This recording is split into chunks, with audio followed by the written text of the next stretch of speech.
when we watched the BBC interview with Musk, right? And he goes up and the guy opens up the question with, why'd you agree to do this interview? He says, well, I don't know, what's the name of the BBC? And he's trying to mock them and all this stuff. And there's a part of it where, he calls them out for the mistakes they made. Yeah. And if you go to the bottom of the interview on BBC, you'll see comment section saying, why'd you cut that out? Because Musk puts it on Twitter, but they didn't put it in the interview. Yeah. Then you watch the interview with you. The first question they ask you was, what's the first question? Hey, you've been accused of serious crimes, rape or something like that. Right off the bat, they asked that question of you. And then you see the interview, Lucy Williamson, I believe, her first question was, you're facing some very serious allegations. Have you raped anybody? That's the open question that they ask you. And the video they put up, the first one, they take it down. The second video they put up, that's 12 minutes like the highlight one, they turn, the comment section is open. There's 80,000 plus comments there. Then you look at Philip Schofield. Yeah. And you just brought up Philip Schofield. For people that don't know who Philip Schofield, do you mind explaining to people who he is? Yeah, he was a TV presenter in England. He was very famous. He ran the morning show. And he was grooming children for a very long time. And all the staff knew about it. And the people who worked on the show with them were being groomed by him. And everybody knew. And it was all a big ha-ha-ha joke.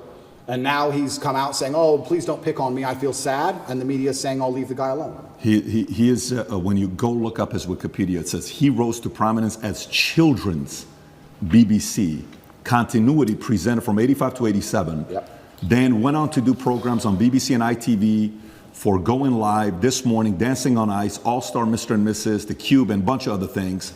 And they interview him, okay? While he's going through the mess, after 27 years of being married, this one guy that he groomed since 10 years old, his name is McGreevy, I want to say, something McGreevy, that he's going through the process. Matthew McGreevy, they met at 10 years old at a theater group. At 15 years old, Philip follows him on Twitter. While the kid is 15, he follows him on Twitter. The guy celebrates it.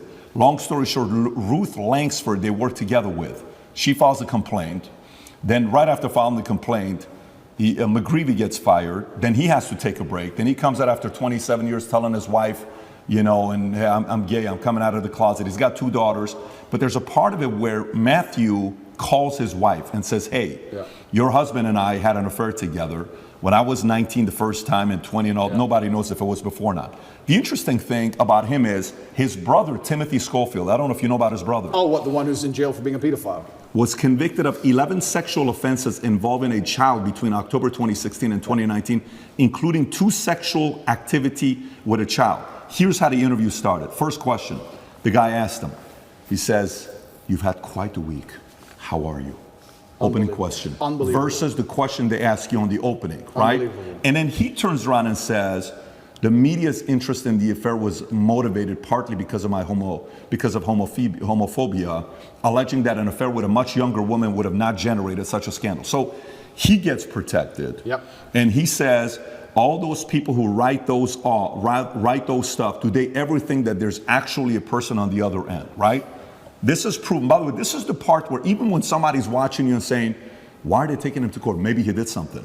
Why are they taking Trump to court? Maybe he did something. Why are they taking this guy? He must have done something. There must have been something there, right? It's stuff like this BBC does. If BBC are watching this right now, I want to kind of remind you of your mission statement that you have on your website. We're going to put the link below to your mission statement. You can go find it. Here's what your mission statement is, BBC. This is why you've lost some credibility the last couple of years. To act in public interest, serving all audiences through the provision of impartial, keyword impartial, high quality and distinctive output and services which inform, educate, and entertain. You say you inform, educate, you entertain, yet you conceal, misinform, and your content's quite frankly boring. You're cherry picking on people that you're talking to. So a message like that gets the average person to say, everything with you is allegedly, everything he did is proven, his brother is proven, yet let's leave him alone. Poor guy, let's target him. This is where their argument has leaks in it. And somebody like you can tear it up. Absolutely. Philip is part of the club, and I'm not. And this is the thing. I'm a mentally resilient person, right? 14 months they've attacked me. I'm not going to sit and complain about that because that's not how I operate as a man. 14 months they've complained about me. If you type Romania, human trafficking, you type in any of these things, my name comes up, my face, I'm a bad person. I've lost all my bank accounts. I've lost all my social media accounts. I've been vilified all across the matrix in every single possible way. They print my face every single day with something negative next to it daily. Nobody gives a shit about my mental health, right? Because I'm the enemy. And what's scary about this is Lucy Williamson herself, she was begging me for an interview. The BBC were begging me for an interview. I don't need any of these people. The only reason I even sat down with the BBC is because they were begging me. I can go and just say my own words and get plenty of views, right? But the whole time I was in jail, they're begging me for an interview. Can we speak to him on the phone? Maybe you can give an interview from jail. Can we have an interview? Please, please, please, please. And I was saying, why do I want to talk to the BBC? And the BBC were saying, no, we don't want to do a hit piece. We want to come across, we want to be impartial. This is what they're telling me. This is what they're telling me. We want to be impartial. We believe there's a side of the story that hasn't been told. We're really interested in some of the, let's say, what's the word? I don't want to get this wrong. Inconsistencies in the Romanian justice system. We're very interested in his side of the story. There's been enough hit pieces. We want to tell the other side. We want to hear Andrew Tate's story.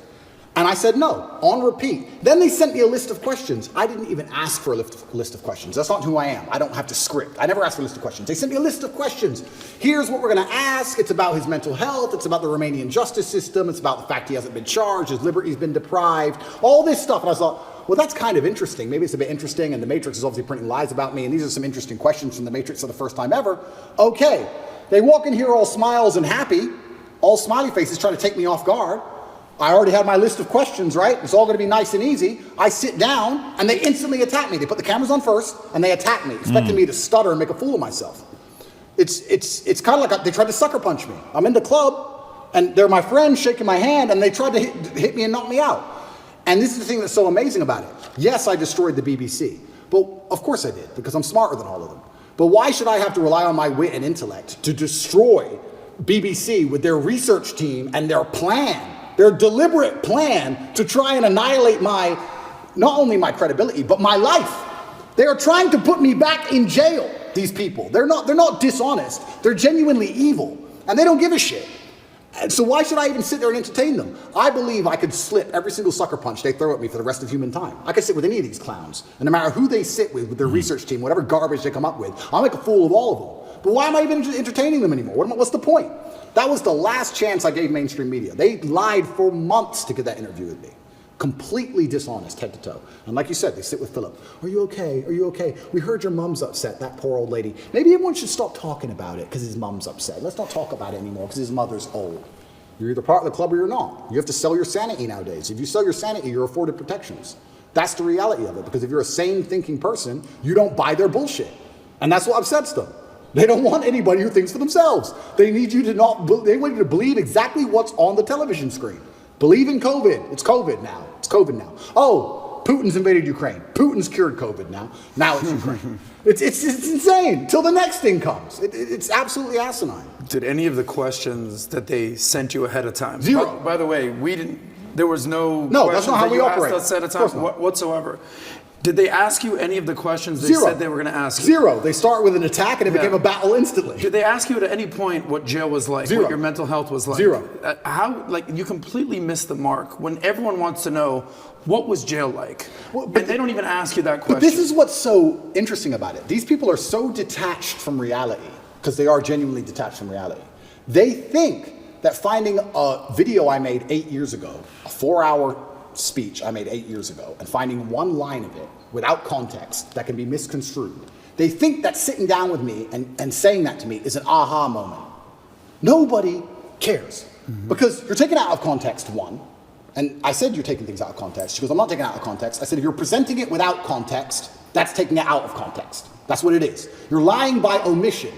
I said that to her after the camera's off, and she looked at me because she didn't understand. When you omit details, when you refuse to put in all of the details, you can lie by including one detail which may happen to be true. You can tell the truth and miss all the details around the truth, and you are lying by omission. You're lying by omission. And you're sitting here saying, oh, you said this 8 years ago. Nobody cares. Because they know me, and they know I didn't mean it in that way, and they know it's taken out of context, and they know that it's an old video on the internet, and it's not even an aha moment they think it is. But they just want to sit with you for an hour, attack you and attack you and attack you, wait for you to make one mistake. If I would have stuttered or made a single mistake, that's the only 3 minutes they would have shown. That's all they want. They want that 1 hour, then they take the little bit. With me, they cut it down to 12 minutes, and they look terrible on all of it. But if I would have made a single mistake, it would have been the only bit they shown. That's all they care about. Fake news. Did you tell them, did you say, I'm only doing this if I'm able to record as well? I said Because I know that's what happened with Trump as well a couple of years ago. I didn't even tell them, I just recorded it. Okay, so they didn't know you were recording. They didn't know I was recording until afterwards, and then I said, that was dishonest, I'm gonna release the whole video. You told them before you released it? I told them. There is no contract or agreement with BBC? No. Nothing was signed, it was just simply an interview, okay. Because I think that was very important when you released it, for people to see what fully was said versus, and by the way, you know the Philip Schofield interview that they put up, the 12-minute one that just came out, you know the comments are turned off. Of course they are. The comments are turned off, yours are turned on, his is turned off. Of course. And who knows many reasons why they would do that. But going back to BBC. So, okay, they come, they want to ask the questions of you. For some of the people that maybe aren't following the story closely, but they know who you are. We're in the car, we're driving, and a lot of people are asking questions. We ask the drivers, like, hey, are you going to Tate's place? How do you know we're going to Tate's place? And he says, well, who's Tate? Oh, Andrew Tate. Oh, tell us about Andrew Tate. Well, this is, okay. What kind of a guy is he? He said, I actually really like him. I said, why do you think he's going through what he's going through right now? Oh, it's always because of money. Okay, so we're at a different restaurant. So tell us, why are you going through this? Why is he going? Everybody's saying a similar thing about this, right? But for those who don't know, there's 3 different camps. Yeah. The camp that already sees you guilty, it doesn't matter what they read. So for example, this story here, you know, from BBC came out just last night, 10:30. Andrew Tate choked me until I passed that, UK woman claims, right? This is Alice, another anonymous name, just like Sophie, right? Yeah. But there's 3 camps. There's those that say, well, look, I'm already thinking he's guilty. I don't like him anyways. I need anything to get me to think he's guilty. Yeah. Whatever it takes. I don't have to do my own due diligence. I just have to hear anything.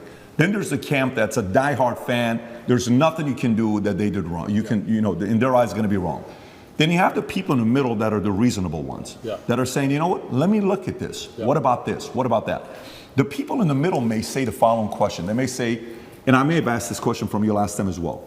They may say, Andrew, okay, if this guy is so innocent, how can they get you to go to the dungeon for 92 days? How can they put you on house arrest? How can they do all this stuff? Yeah. If you're somebody that was born in US, you lived in UK, how come somebody else isn't coming to bail you out? You got different lawyers. How is it that they can keep doing this to you if you're not guilty? What do you say to those people? Yeah, and once again, I have to be careful what I say because of the court case, but Romania has a law, or the law in Romania is basically, if you can prove to a judge that it might have happened, they're allowed to hold you up to 6 months during the investigation stage.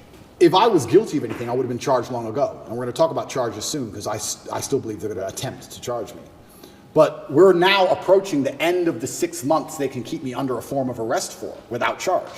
Typically in Romania, when I was first arrested, the guard said, within 2 weeks, you'll have your indictment. I was like, 2 weeks? He goes, yeah, everyone gets charged quickly. Nobody waits 6 months for a charge. If they arrest you, they charge you, like every other country, right? The fact they've waited 6 months and gone into my entire life and attempted to find something shows they don't have a case. Why I believe it happened is because they didn't have a case when they were trying to hit me with this garbage, and they thought, you know what? If we put him all over the news, if we slander his name completely, there was a hotline set up. If you're a girl who's been hurt by Andrew Tate, call this number in the UK. A hotline. So they were attempting to use the media to find what they wanted. Months go by, months go by, months go by, case file's empty, nothing's happening. My lawyer's saying, when are we gonna close this case file? Like, yeah, we're just waiting for some papers, we're gonna close it, we're gonna close it, we're gonna close it. Around the time I was canceled, things started appearing in the case file again. They started spying on me again. Very interesting that it happened around that time. I don't know if they understood that I wasn't protected by the political class of the USA. I don't know what happened. They started to build this case, and they spied on me for all of these months, spending millions of euros, spying on me everywhere I went, trying to find evidence of a crime. Eventually, they get to the end of their legal limit to spy on me, and they don't have any crime. They don't have anything. So in my current court case, we have 2 Americans who lied, the ones who we have the conversations between them saying they're going to get an Oscar for lying to the police. We have the CCTV of them coming and going. We have their Uber records showing they can travel the country freely. We have their phone calls with their mother where they're saying, yeah, he didn't hurt me, and my boyfriend caught me. We have all of it. We have all the evidence. We have those 2, and then there's nobody else who could possibly even take the stand. I don't believe, as high level as this Matrix attack is, I still don't believe a Romanian judge is going to put me in jail with the dossiers. I've seen it. It's garbage. I don't think I'm going to end up in jail. But it's just taking years of my life, damaging my influence, having bad things to say about me, keeping me under control, keeping me locked in a house. That's all they want to do. They have no interest in the truth. There's no victims. There's no one to take the stand. Do you know who Sophie is or Alice is or no? Yeah, so the BBC, Ali? that's really interesting. So then the BBC says, well, we found victims because the BBC have done enough investigative journalism to understand that the case is garbage and there's no victims. So they said, well, we found victims. They found one called Sophie first. That was a few months ago. I think I was still in jail when Sophie appeared. Is that her real name? No, that's her fake name. So they have a girl with a fake name called Sophie. They don't show her face. They ask me, what do you think about Sophie? How can I comment on Sophie when Sophie isn't real? Firstly, you've made her up. Secondly, I don't know who you're talking about. You're saying that 9 years ago, I was emotionally controlling? That is the most subjective garbage accusation. What does that mean? 9 years ago, I said you shouldn't party with those guys in the club. Is that what I said? I don't know what I said. I don't know who she is, if she exists at all. And they're saying 9 years ago, you were emotionally controlling. Sophie said so. Who's Sophie? We're not telling you. What's emotionally controlling mean? We're not telling you. What comment do you want me to? If this person even exists, which they don't, then I destroy the BBC, make it very clear to them that Sophie doesn't exist, on repeat, because she doesn't. And 2 days later, Alice appears. What's interesting about this is that DCOT, the federal agency inside of Romania, along with help from international partners, have tried so hard, spending millions of euros with federal level tools to find a victim so they can put me in jail. And they can't find anyone. But the BBC just pulls them out whenever they want. The BBC does. Where do these people come from? And I say this every single time. If anybody believes they've been wronged, male or female, by me, go to the police. Go to the police. I encourage you to go to the police. All these people say, we don't want to go to the police. We just want to stay on the news. What, is that because you're not real? Is that why?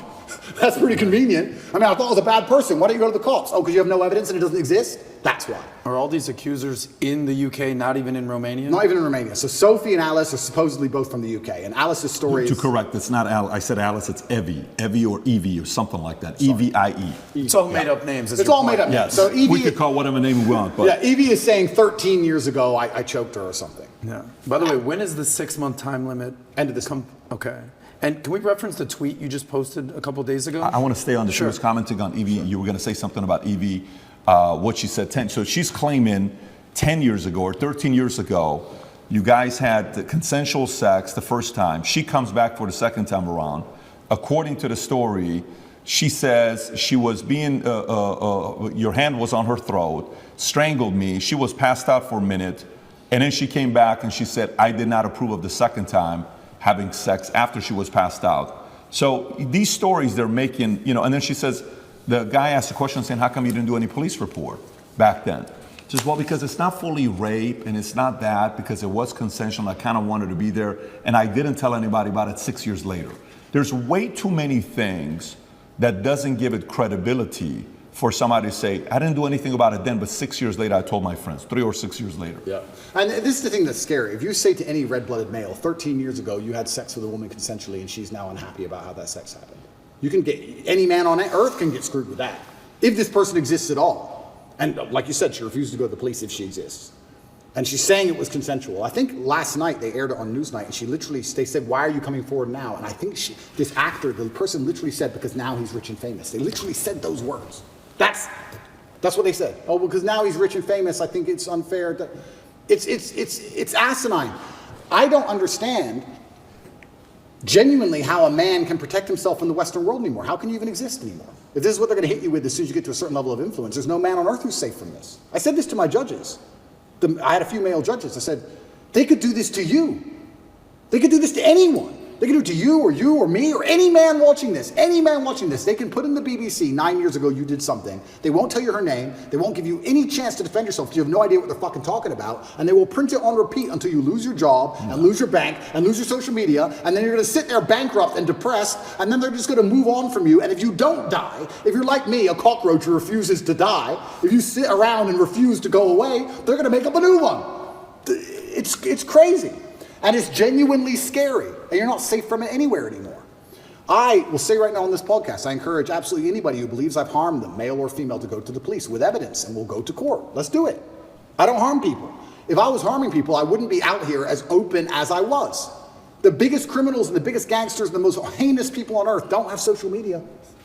You know this. If I see a guy with an Instagram pretending he's a gangster, he's not a gangster. The real gangster hasn't got Instagram.